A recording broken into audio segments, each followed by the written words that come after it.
আসসালামু আলাইকুম। প্রিয় দর্শক, আপনাদের স্বাগত জানাচ্ছি।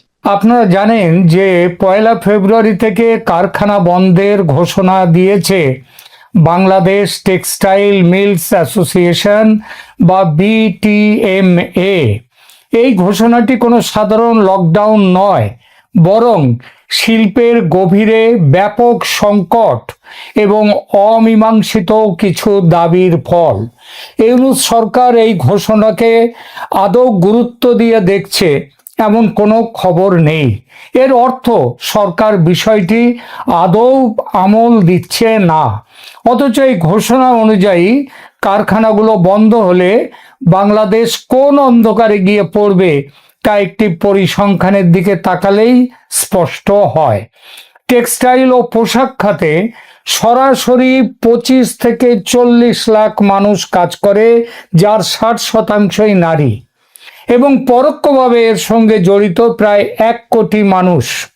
কারখানা বন্ধ হলে এই বিশাল শ্রমিক গোষ্ঠী বেকার বা বেতনহীন হয়ে পড়তে পারে। দ্বিতীয়ত, মুখ থুবড়ে পড়বে বাংলাদেশের অর্থনীতি। পোশাক খাত মানে রেডিমেড পোশাক খাতে বাংলাদেশের রপ্তানি আয়ের প্রায় 85% যোগান দেয় এই পোশাক শিল্প। এই ঘোষণা কার্যকর হলে অর্থনীতির ওপর ভয়াবহ প্রভাব পড়তে পারে। রপ্তানি ব্যাহত হবে, নিটওয়্যার ও তৈরি পোশাকের সাপ্লাই চেন ভেঙে পড়বে। সময় মতো পণ্য সরবরাহ করতে না পারলে বিদেশি ক্রেতারা ভিয়েতনাম বা ভারতের মতো বিকল্প বাজারে চলে যাবে। ব্যাংকিং খাত ঝুঁকিতে পড়বে ও দেউলিয়া হয়ে পড়বে ব্যাংকগুলো, কারণ টেক্সটাইল মিলগুলো বন্ধ হলে বড় অঙ্কের ব্যাংক ঋণ খেলাপি হওয়ার ঝুঁকি বাড়বে, যা দেশের পুরো আর্থিক খাতের ওপর নেতিবাচক প্রভাব ফেলতে বাধ্য। এছাড়া বৈদেশিক মুদ্রার রিজার্ভ থাকবে না। রপ্তানি আয় কমে গেলে ডলারের বাজারে নতুন করে সংকট তৈরি হবে। তখন বিদেশ থেকে যে এনার্জি পারচেজ করতে হয়, ডিজেল, পেট্রোল, বিদ্যুৎ এবং অন্যান্য, তারা এই সমস্ত জিনিসগুলো ভারতে এই বাংলাদেশে আমদানি হতে পারবে না। তাহলে ফেব্রুয়ারি 2026 থেকে যদি পোশাক ও টেক্সটাইল খাতের এই শাটডাউন বা ধর্মঘট দীর্ঘায়িত হয়, তবে বাংলাদেশের জিডিপির ওপরে তার আঘাত আসবে। জিডিপি প্রবৃদ্ধিতে ভয়াবহ ধস নামার আশঙ্কা রয়েছে। অর্থনীতিবিদ এবং শিল্প সংশ্লিষ্ট বিশ্লেষকদের বিশ্লেষণ অনুযায়ী জিডিপি প্রবৃদ্ধির হার 2% নেমে আসতে পারে। কত বললাম? 2%। মানে সেটা একটা ভয়াবহ অবস্থা। শেখ হাসিনার আমলে বাংলাদেশের জিডিপির সর্বোচ্চ প্রবৃদ্ধি ছিল সম্ভবত 2018-19-এ। সেই সময় এটা ছিল 8.15%। 2024-এ তার পতনের সময় জিডিপি ছিল প্রায় 7%, 6.9-এর কাছাকাছি। বর্তমানে বাংলাদেশের জিডিপি প্রবৃদ্ধি কোথায় নেমে এসেছে জানেন? 3.9%। যেহেতু পোশাক শিল্প এবং এর সংশ্লিষ্ট খাতগুলো সরাসরি জিডিপির প্রায় 13% নিয়ন্ত্রণ করে, তাই এই খাতে উৎপাদন বন্ধ হয়ে গেলে জিডিপির হার আরও নেমে 1.5 থেকে 2% কমে গিয়ে 2% নেমে আসতে বাধ্য। শিল্প খাতের প্রবৃদ্ধি দেখা যাক, যা হাসিনার আমলে ছিল 10%। ইতিমধ্যে ইউনূসের আমলে সেটা নেমে 1.4% নেমে এসেছে। শাটডাউন চললে এটা আরো নেমে নেগেটিভ হয়ে যাবে। তৃতীয়ত, ধরুন পোশাক খাতের ওপর ভিত্তি করে বাংলাদেশের বৈদেশিক রিজার্ভ টিকে আছে। শাটডাউন কার্যকর হলে প্রতি মাসে প্রায় 3 থেকে $3.5 বিলিয়ন মূল্যের রপ্তানি আয় এটা ক্ষতিগ্রস্ত হবে, মানে বন্ধ হবে। রপ্তানি ডলার না এলে কেন্দ্রীয় ব্যাংকের রিজার্ভ দ্রুত খালি হয়ে যাবে। রেমিটেন্সের উপরে আর কত চলবে, যার ফলে জ্বালানি ও খাদ্য আমদানির ক্ষমতাও হারিয়ে ফেলবে দেশ। এবং এর ফলটা কি, দেশের যে চলা সেই চলার চাকা পুরো থেমে যাবে। টেক্সটাইল মিলগুলো বন্ধ থাকলে তারা ব্যাংকের ঋণ শোধ করতে পারবে না, এটা তো জানা কথাই। বর্তমানে ব্যাংকিং খাতে খেলাপি ঋণ অর্থাৎ নন পারফর্মিং অ্যাসেট, যে অ্যাসেট ফেরত আসছে না, সেই অ্যাসেটের হার কত জানেন? 35%। যা মানে এই উপমহাদেশ কেন পৃথিবীতে সব থেকে বেশি ঋণ খেলাপির দেশগুলোর অন্যতম এখন বাংলাদেশ। টেক্সটাইল খাতের 12 থেকে 15,000 কোটি টাকা ঋণ যদি খেলাপি হয়, তবে দেশের বেশ কিছু ব্যাংক দেউলিয়া হয়ে যাবে। এটা পুরো অর্থনীতিতে একটা চেন রিয়াকশন তৈরি করবে এবং জিডিপির প্রবৃদ্ধি পজিটিভ হওয়া তো দূরের কথা, দীর্ঘমেয়াদে নেগেটিভ করে দেবে। কারখানা বন্ধ হওয়া মানে প্রায় 25 থেকে 44 লাখ শ্রমিকের আয় বন্ধ হওয়া। কেন এই সংখ্যাটা 25 থেকে 44? তার কারণ হচ্ছে যে এখানে বেশ কিছু থাকেন পার্মানেন্ট এমপ্লয়ি, বেশ কিছু থাকেন সিজনাল বা তারা সাধারণভাবে অদক্ষ দক্ষ সব মিলিয়ে, এবং সেই শ্রমিকের আয় বন্ধ হয়ে যাবে। পরোক্ষে চাপ পড়বে 1 কোটি মানুষের ওপর। এই বিশাল জনগোষ্ঠীর ক্রয় ক্ষমতা যদি হারিয়ে যায়, তাহলে স্থানীয় বাজার সেগুলো ধসে পড়বে, আভ্যন্তরীণ চাহিদা কমে যাবে, জিডিপি প্রবৃদ্ধির চাকা পুরোপুরি থেমে যাবে। এই বিষয়টি প্রথমে দেখি, কেন এই হঠাৎ বন্ধ করার ঘোষণা? এটা কি নির্বাচনের আগে একটা চাপ দেওয়ার কৌশল? আমার মনে হয় সেটা একটা কারণ হতেই পারে, কিন্তু তার থেকে যেটা বড় কারণ সেটা হচ্ছে মালিকদের এই কঠোর অবস্থানের পেছনে প্রধানত 3টে কারণ রয়েছে। মালিকদের সংগঠন বিটিএমএ, তার দাবি হলো বিদেশ থেকে শুল্কমুক্ত সুবিধায় 10 থেকে 30 কাউন্টের সুতো আমদানি বন্ধ করতে হবে। তাদের মতে সস্তা আমদানি করা সুতোর জন্যে দেশের স্পিনিং মিলগুলো প্রতিযোগিতায় টিকতে পারছে না। বিদেশি ক্রেতারা বাতিল করছে এই সুতোর জন্য, খারাপ সুতোর জন্য অর্ডার বাতিল করছে এবং বিপুল লোকসান দিচ্ছে শিল্প প্রতিষ্ঠানগুলো। দ্বিতীয়ত, মিল মালিকদের দাবি গত কয়েক মাসে টেক্সটাইল খাতে 12,000 থেকে 15,000 কোটি টাকার ক্ষতি তাদের সহ্য করতে হয়েছে। তারা ব্যাংকের ঋণ পরিশোধ করতে পারছেন না, এমনকি অনেক কারখানা তাদের যা ক্ষমতা সেই ক্ষমতার 50% সক্ষমতা নিয়েও চলতে পারছে না। এবং তৃতীয়ত, জ্বালানি ও নীতি এর যে সহায়তা ব্যাংক কারখানাগুলো পাওয়ার কথা সরকারের কাছ থেকে, সেটা পাচ্ছে না। গ্যাস সংকটের কারণে উৎপাদন ব্যাহত হচ্ছে এবং সরকারের কাছ থেকে কোনো রকম সহায়তা না পাওয়ার অভিযোগ তুলছেন মালিকরা। এই বিটিএম এর সভাপতি শওকত আজিজ রাসেলের মতে এটি কোনো হুমকি নয়, বরং সামর্থ্যের অভাবে কারখানা সচল রাখা অসম্ভব হয়ে পড়েছে বলে তারা এই ঘোষণা দিতে বাধ্য হয়েছেন। বিষয়টি নিয়ে সরকারের যে আদৌ কোনো হুঁশ আছে তা মনে হয় না। একটা দেশের সরকার যে কতটা কাণ্ডজ্ঞানহীন বা দায়িত্ব জ্ঞান শূন্য হতে পারে, সেটা অর্থনীতির অধ্যাপক তথা শান্তির নোবেল জয়ী মোহাম্মদ ইউনূসের শাসন দেখার আগে কল্পনায় আনা যেত না। শেখ হাসিনার হাতে গড়া উন্নতির পথে দৌড়ে চলা একটা দেশকে এত দ্রুত যে অবনতির অতলান্ত খাদের কিনারে নিয়ে আসা যায়, কিনারে আসা কেন, এখন তো খাদে ফেলেই দেয়া হয়ে গেছে, সেটা জানার জন্য ভবিষ্যতের শিক্ষার্থীরা কিভাবে এমন একটা পারফরম্যান্স দিল ইউনূস সাহেব, তো সেটা শিখবার জন্য ভবিষ্যতের শিক্ষার্থীরা ইউনূসের শাসনকালকে কেস স্টাডি হিসেবে দেখবে। আসন্ন নির্বাচনে এর কি প্রভাব সেটা নিয়ে এখানে একটা বলার কথা একটুখানি ছুঁয়ে গেছিলাম। দেখুন, নির্বাচনের ঠিক 11 দিন আগে এমন ধর্মঘট বা বন্ধের ঘোষণা রাজনৈতিক অস্থিরতা তৈরি করবে, এটা জানা কথা। আর বাংলাদেশের অর্থনীতির ওপরে তো প্রতিক্রিয়া দেখবার আগে কি প্রতিক্রিয়া সেটা আরো অনেক ব্যাপার আছে এই বিষয়ে বলবার জন্যে।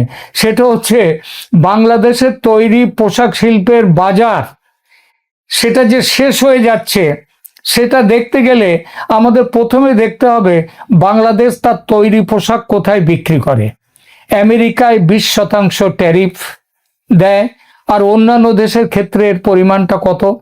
দেখুন, 2024-25 অর্থ বছরের হিসাব অনুযায়ী বাংলাদেশ প্রায় 39.35, মানে প্রায় ধরুন 39 বিলিয়ন মার্কিন ডলার মূল্যের তৈরি পোশাক বিদেশে রপ্তানি করেছে। বাংলাদেশে পোশাকের সবচেয়ে বড় ক্রেতা কারা জানেন? আমেরিকা নয়, যদিও আমেরিকার জন্য তো সব রকমের গল্প হচ্ছে, এত আলোচনা, এত চুক্তি ইত্যাদি। সব থেকে বড় বাংলাদেশ পোশাকে বড় বা ক্রেতা হলো ইউরোপিয়ান ইউনিয়ন। গত বছর রপ্তানি হয়েছিল ইউরোপিয়ান ইউনিয়নে 19.37 বিলিয়ন ডলার, যা ছিল মোট পোশাক রপ্তানির বাংলাদেশের 50%-এর ওপরে, 50.34%। দ্বিতীয় স্থানে ছিল যুক্তরাষ্ট্র, তাদের মোট পোশাক রপ্তানির মূল্য ছিল 7.20 বিলিয়ন ডলার, যা মোট রপ্তানির 18.72%। তৃতীয় স্থানে যুক্তরাজ্য, ব্রিটেন, তাদের ওখানে রপ্তানির মূল্য ছিল 4.30 বিলিয়ন ডলার, যা মোট রপ্তানির প্রায় 11.25%। এছাড়া আরো অপ্রচলিত বাজার কিছু আছে, যেমন তাদের মধ্যে রয়েছে কানাডা আছে, জাপান আছে, অস্ট্রেলিয়া আছে, ভারত, দক্ষিণ কোরিয়া, এরাও কিছু কিছু পরিমাণে কিনে থাকে বাংলাদেশ থেকে তৈরি পোশাক। আমেরিকার সঙ্গে শুল্ক হার নিয়ে ইউনূস সাহেব, খলিলুর রহমানদের বৈঠকের শেষ নেই। শুল্ক 37 থেকে 20% নামাতে প্রকাশ্য চুক্তি, গোপন চুক্তি করে দেশকে মোটামুটি বিক্রি করে দেয়া হয়েছে আমেরিকার কাছে, এটা আপনারা জানেন। সবচেয়ে বড় কথা, শুল্কের ব্যাপারে আসল পরিস্থিতি লুকিয়ে রাখা হচ্ছে। এরকম ভাবে জানেন, বাংলাদেশ স্বল্পোন্নত দেশ হিসেবে অধিকাংশ দেশে শুল্কমুক্ত সুবিধা পেলেও যুক্তরাষ্ট্রের ক্ষেত্রে পরিস্থিতি কিন্তু আলাদা। যুক্তরাষ্ট্রে আগে থেকেই বাংলাদেশি পোশাকের ওপর গড়ে প্রায় 15.5% সাধারণ শুল্ক কার্যকর ছিল। সেটা কিন্তু ওঠেনি। সম্প্রতি ট্রাম্প প্রশাসনের নতুন নীতি অনুযায়ী এর সাথে আরো 20% পাল্টা শুল্ক বা রেসিপ্রোকাল ট্যারিফ যুক্ত হয়েছে। তাহলে মোট শুল্ক কত দাঁড়ালো? বর্তমানে যুক্তরাষ্ট্রে পণ্য পাঠাতে মোট 35.5 থেকে 36.5% শুল্ক দিতে হচ্ছে। যদি একটু ব্যতিক্রম আছে, যদি কোনো পোশাকে অন্তত 20% আমেরিকার তুলো ব্যবহার করা হয়, তবে সেই পণ্যের ওপর এই বাড়তি 20% শুল্ক কার্যকর হবে না। বোঝা গেল? কিন্তু এত আলোচনা, চুক্তি ফুক্তি করে বাংলাদেশে ফায়দা কতটুকু হলো? একটু আগে যে পরিসংখ্যান দিলাম, সেখানে বোঝা গেল যে বাংলাদেশের তৈরি পোশাক রপ্তানির মাত্র 18% বা 7 বিলিয়ন ডলার যায় আমেরিকায়, অথচ তার প্রায় 3 গুণ 51% পোশাক রপ্তানি হয় ইউরোপীয় ইউনিয়নের দেশগুলোতে। প্রায় 12% পোশাক যায় ইংল্যান্ডে, ট্যারিফ সেখানে 0। কানাডা ও অস্ট্রেলিয়াতে বাংলাদেশি পোশাক যায়, সেখানে ট্যারিফ 0। এই সব দেশের বাজার ধরে রাখার জন্য ইউনূস সরকারের কোনো নজর আছে কি? দেখেছেন এ পর্যন্ত? না। আর এই নজর না থাকার পরিণাম কি হতে চলেছে, সেই প্রসঙ্গে এবার দুটো কথা বলি। দেখুন, ইউরোপীয় ইউনিয়ন এবং যুক্তরাজ্য, বাংলাদেশ এই দেশগুলোতে এভরিথিং বাট আর্মস এই সুবিধের আওতায় বর্তমানে 0% শুল্কে পণ্য রপ্তানি করে। তবে 2026 সালে বাংলাদেশ এলডিসি থেকে উত্তরণ করবে উত্তরণ করলে এই সুবিধা সরাসরি আর থাকবে না। তখন জিএসপি প্লাস সুবিধার জন্য আবেদন করতে হবে এবং তার জন্য শুল্ক দিতে হবে। কানাডা ও অস্ট্রেলিয়ায় এই শুল্ক এখন বর্তমানে শুল্কমুক্ত, কোটামুক্ত প্রবেশ অধিকার আছে, কিন্তু এরপরে বাংলাদেশ যখন এলডিসি মানে লো ডেভেলপড কান্ট্রি থেকে ওপরে উঠবে, 2026 সালে বিশ্ব ব্যাংকের হিসাব অনুযায়ী বাংলাদেশের এলডিসি হওয়ার কথা, এটা শেখ হাসিনার আমলের হিসাব। তো সেই অনুযায়ী যে এলডিসি থেকে উপরে উঠবে সাথে সাথেই তারা শুল্ক আরোপ করবে। যুক্তরাষ্ট্র শুধু বাংলাদেশের মানে বর্তমান যে চ্যালেঞ্জটা তার মানে হয়ে গেল, সেটা হচ্ছে আমেরিকায় শুল্ক বৃদ্ধি পাওয়ায় বাংলাদেশি পণ্যের দাম সেখানে বেড়ে যাচ্ছে, ফলে ক্রেতারা কম দামি বিকল্প খুঁজছে। অন্যদিকে 1 ফেব্রুয়ারি থেকে যদি দেশের অভ্যন্তরীণ মিলগুলো বন্ধ হয়ে যায়, তবে কাঁচামালের সংকটে পড়ে রপ্তানি আদেশগুলো সময় মতো পূরণ করা অসম্ভব হয়ে পড়বে। এর ফলে ইউরোপ বা আমেরিকার বাজারে বাংলাদেশ তার দীর্ঘদিনের অবস্থান হারাবে। এলডিসি উত্তরণের পর মানে ভারত থেকে ইউরোপীয় ইউনিয়নে কত পরিমাণ তৈরি পোশাক, ভারত থেকে ইউরোপীয় ইউনিয়নে কত পরিমাণ তৈরি পোশাক রপ্তানি হয়েছে 2024-25 সালে, একটু ভারতের সাথে তুলনায় আসছি। কেন আসছি এরপরে বলছি। ভারতের ওপর ইউরোপীয় ইউনিয়নের এই শিল্পের ট্যারিফ কত? বাংলাদেশ যেখানে শূন্য ট্যারিফ, সেখানে ভারতকে কিন্তু ট্যারিফ দিতে হয়। ইউরোপীয় ইউনিয়নের সঙ্গে ভারতের বাণিজ্য সমঝোতা, যেটাকে মাদার অফ অল ডিলস বলা হচ্ছে, এই শুল্ক কত হবে? বাংলাদেশের ওপর এর কি প্রভাব পড়বে? আপনারা শুনেছেন যে ইউরোপীয় ইউনিয়নের কর্তা ব্যক্তিরা এই মুহূর্তে ভারত সফরে আছেন। গতকাল দিল্লিতে প্রজাতন্ত্র দিবসের অনুষ্ঠানে প্রধান অতিথি হয়েছিলেন তারা। তাদের সঙ্গে ভারতের বাণিজ্য চুক্তি প্রায় সম্পূর্ণ। এই চুক্তিকে বলা হচ্ছে মাদার অফ অল ডিলস। এই চুক্তির মধ্যে আছে তৈরি পোশাক শিল্প। 2024-25 অর্থ বছরে ভারত থেকে ইউরোপীয় ইউনিয়নে তৈরি পোশাক রপ্তানি হয়েছিল প্রায় 6 বিলিয়ন মার্কিন ডলার। যদিও ভারত বিশ্বের অন্যতম বড় পোশাক তৈরির এবং রপ্তানিকারক, তবে ইউরোপের বাজারে ভারতের অবস্থান বাংলাদেশের অনেক নিচে। বাংলাদেশের প্রায় 19.5 বিলিয়ন ডলার আর ভারতের 6 বিলিয়ন ডলার। ভারতের পোশাক রপ্তানির প্রায় 30-32% যায় ইউরোপীয় ইউনিয়নের দেশগুলোতে, অর্থাৎ ভারতের পোশাক রপ্তানির পরিমাণও বাংলাদেশের তুলনায় অনেক কম। বর্তমানে ভারত ইউতে পণ্য রপ্তানির ক্ষেত্রে কোনো বিশেষ শুল্ক মুক্ত সুবিধে যেটা বাংলাদেশ পায়, সেটা কিন্তু ভারত পায় না। ভারত থেকে ইউরোপিয়ান ইউনিয়নের তৈরি পোশাক রপ্তানির ওপর গড়ে 9.6 থেকে 12% সেখানে ইম্পোর্ট ট্যারিফ সেখানে কার্যকর রয়েছে। এই একই জিনিস ছিল ইংল্যান্ড ও ব্রিটেনের ক্ষেত্রেও। শুল্কের এই হারের কারণেই, অর্থাৎ বাংলাদেশে কোনো শুল্ক নেই, ভারতের শুল্কটা পড়ছে। এই হারের জন্যেই, এই শুল্ক হারের জন্য ভারত বাংলাদেশের তুলনায় ইউরোপের বাজারে প্রতিযোগিতায় পিছিয়ে থাকে, কারণ ইউরোপে বাংলাদেশের পোশাক জিরো ট্যারিফ। কিন্তু ভারত এবং ইউরোপীয় ইউনিয়ন বর্তমানে একটি ব্যাপক ভিত্তিক মুক্ত বাণিজ্য চুক্তি বা ফ্রি ট্রেড এগ্রিমেন্ট সই করতে চলেছে, যেটা ইংল্যান্ডের সাথে, ব্রিটেনের সাথে আগেই করে ফেলেছে ভারত। ইউরোপীয় ইউনিয়নের সঙ্গে এই চুক্তিটি স্বাক্ষরিত এবং কার্যকর হলে ভারতের তৈরি পোশাকের ওপর আরোপিত বর্তমান প্রায় 9.6 থেকে 12% শুল্ক কমে গিয়ে চলে গিয়ে 0% নেমে আসবে। আর এটি কার্যকর হলে ভারত ইউরোপের বাজারে শুল্কমুক্ত প্রবেশাধিকার পাবে, যা তাদের রপ্তানি সক্ষমতা বাড়িয়ে দেবে বহুগুণ। ভারতের এই বাণিজ্য চুক্তি বাংলাদেশের জন্য একটা বড় দুশ্চিন্তার কারণ ভারত শূন্য শুল্কের আওতায়। তবে এর চেয়ে বড় ভয়ঙ্কর আরো একটা কারণ আছে। বাংলাদেশ বর্তমানে ওই যে বললাম একটু আগে এলডিসি বা লো ডেভেলপড কান্ট্রি হিসেবে এই শূন্য শুল্কের সুবিধা পায় ইউরোপ এবং পৃথিবীর অন্য অনেক দেশে।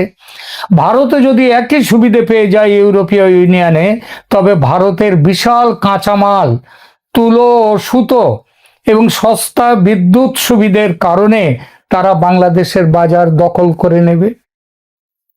বোঝা গেল? এটা ছাড়াও 2026 সালে বাংলাদেশ এলডিসি থেকে এক ধাপ ওপরে উঠবে, যে কথাটা একটু আগে বললাম। তখন বাংলাদেশের জন্য এই শূন্য শুল্কের সুবিধা আর থাকবে না। ঠিক একই সময়ে ভারত যদি ফ্রি ট্রেড এগ্রিমেন্টের মাধ্যমে শূন্য শুল্ক সুবিধা পেয়ে যায়, তখন বাংলাদেশি পণ্যের ওপর শুল্ক চাপবে। তখন এক বিশাল অসম প্রতিযোগিতার মুখে পড়বে বাংলাদেশ। ইউরোপীয় ক্রেতারা তখন বাংলাদেশ থেকে অর্ডার বাদ দিয়ে ভারতের দিকে ঝুঁকে পড়বে, কারণ ভারতের অভ্যন্তরীণ সুতো, কাপড়ের সাপ্লাই চেইন, বিদ্যুৎ অনেক বেশি তাদের শক্তিশালী, সহজলভ্য। ভারত মূলত কটন ভিত্তিক পোশাকে শক্তিশালী, বাংলাদেশও তাই, তারাও কটন ভিত্তিক। ফলে সরাসরি বাজার দখলের লড়াইতে বাংলাদেশ পেছনে চলে যাবে। মোহাম্মদ ইউনূসের মাথায় কি এসব চিন্তা আছে? এক কথায় উত্তর নেই। তিনি গদি রাখতে ব্যস্ত। যদি তার মাথায় থাকতো এইসব চিন্তা, তাহলে ইউরোপিয়ান ইউনিয়নের সাথে আলোচনায় বসতেন, অন্যান্য দেশের সাথে আলোচনায় বসতেন। কিন্তু তিনি তো বললাম গদি রাখার জন্য ব্যস্ত। তিনি তার জন্য কোথায় কি কলকাঠি নাড়া যায়, কোথায় কি জালিয়াতি করা যায়, এইসব চিন্তা ভাবনা এই নিয়ে। এই দেখুন না, তার যে পদমর্যাদায় তিনি দেশের প্রধানমন্ত্রীর জায়গায়, পদমর্যাদার দিক দিয়ে সে দখলদার হন আর যাই হন, পদমর্যাদায় প্রধানমন্ত্রী, তিনি গতকাল ছুটে গিয়েছিলেন সেনা ভবনে। সেখানে সেনা কোন জায়গায় কি রাখবে, সেনা মজুত করবে নির্বাচনের জন্য, কিভাবে ডিপ্লয় করবে, সেই ব্যাপারে তিনি গিয়েছেন কথা বলতে। তার মানে কি, তার কাছে খবর আছে যে সেনা অন্যরকম কিছু করতে পারে, জামাতকে না জেতাতে সেনা অন্যরকম ব্যবস্থা নেবে, সেই জন্য তিনি গেছেন। এই কথা কিন্তু আমি গতকালকের ভিডিওতে এই কথাগুলো বলেছি। তিনি যদি দেশের কথা ভাবতেন মোহাম্মদ ইউনূস, তবে গদি বাঁচাবার জন্য আমেরিকাকে তেল না দিয়ে ইউরোপীয় ইউনিয়নের সঙ্গে আলোচনায় বসতেন, কানাডার সঙ্গে বসতেন, ইংল্যান্ডের সঙ্গে বসতেন, মানে গ্রেট ব্রিটেনের সাথে, অস্ট্রেলিয়ার সাথে বসতেন। তার মাথায় ঢুকতো যদি ভারত ও ইউরোপিয়ান ইউনিয়নের মধ্যে এই চুক্তিটি চূড়ান্ত হয়, তবে বাংলাদেশের পোশাক খাতের জন্য সেটি একটি বড় অ্যালার্ম বা সতর্কবার্তা। সুতরাং তাকেও শূন্য করবার জন্য তাকেও যেতে হবে। কিন্তু তিনি তো ভাবছেন এখন শূন্য পাচ্ছি, 2 মাস 6 মাস পরে যা হয় হবে, আপাতত তো বাঁচি। আপাতত কি বাঁচবেন? ভারত তো যদি এখনই চালু হয়ে যায়, এটা হয়ে গেল। বাংলাদেশকে তখন টিকে থাকতে হলে কৃত্রিম তন্তু মানে ম্যানমেড ফাইবারের ওপরে পোশাক তৈরিতে মনোযোগ দিতে হবে এবং ইউরোপের সাথে নিজস্ব কোনো বাণিজ্য চুক্তির পথে হাঁটতে হবে। ইউনূস সাহেবের যা এখন বাজার দর, তাতে হাঁটাটাও তার অন্য ব্যাপার, সেসব অন্য গল্প, সে গল্প এখানে নয়। গাছের গোড়া কেটে ডালপালায় জল দিলে গাছ বাঁচে কি? বাঁচে না। মহান অর্থনীতিবিদ, শান্তির নোবেল জয়ী ইউনূস এই সহজ সত্য যে জানেন না তা নয়, কিন্তু এখন তিনি গাছের গোড়া কাটতে ব্যস্ত। কারণ প্রবল স্বার্থ চেতনা ও লোভ যখন সব সীমা অতিক্রম করে, তখন দেশ বলে আর কিছু থাকে না কারো কাছে। আক্ষেপ একটাই, শেখ হাসিনার যত্নে তৈরি শিল্পমুখী বাংলাদেশের উত্তরণের সব স্বপ্ন এভাবে শেষ হয়ে যাচ্ছে। তার সাজানো বাগান এভাবে অকালে শুকিয়ে যাচ্ছে। এটাই আক্ষেপ।